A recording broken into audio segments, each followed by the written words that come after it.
እንደምላችኋል አሁን ደግሞ ወደ ስፖርት ዜናዎች እናልፋለን ከዜናዎቹ ጋር ዮናስ ኃይለመስቀል ነኝ የአርባ ምንጭ ከተማ ስፖርት ክለብ ዋና አሰልጣኝ አለማየሁ አባይነህ ከክለቡ ጋር አዲስ ኮንትራት እንዳልተፈራረመ ተናገረም ክለቡ የቁሳቁስ አቅርቦት ችግር እንዳለበትም ጠቁሟል ሰላማዊት ደጀን አነጋግሯለች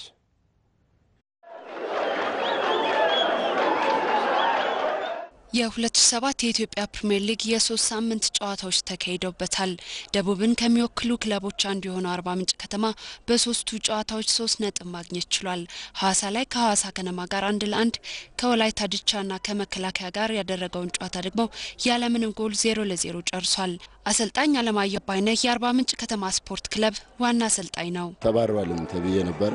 ኖርማሊ ከምን አንግል እንደሆነ አላውቅም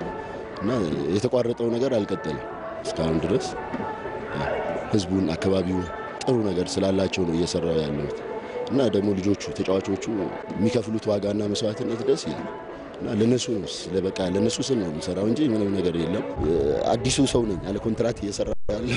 አሰልጣኝ አለማየሁ በክለብ ውስጥ የቁሳቁስ አቅርቦት አነስተኛ መሆኑንም ገልጸዋል የተሻለ ውጤት ለማስመዝገብም ችግር ይፈጥራል ነው ያለው አቶ ታረቀኝ ጌታቸው የአርባ ምንጭ ከተማ ስፖርት ክለብ ስራ አስኪያጅ ናቸው ኮንትራቱ ያልታደሰበት ምክንያት ከዚህ ቅድሚያ የተሰጣቸው ጉዳዮች በመኖራቸው ነው ይላሉ አሁን ኦልሞስት ልናደስ ነው መጀመሪያ ትንሽ ክፍተቶች ነበሩ ከአሰልጣኙም ጋር ይቀጥል የሚባለው ሂደቶችም ነበሩና ውሉን አድሶ መሆን የሚገቡ ነገሮችን መጨረሱ ከዚህ በፊት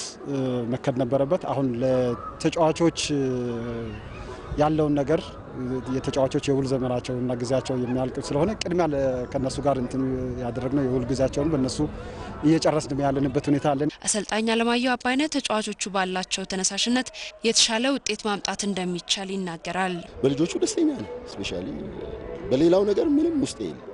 ግን ልጆቹ ያላቸው ፍላጎት ቢደረግላቸው ልጆች ማንንም ምንም ማድረግ ይችላል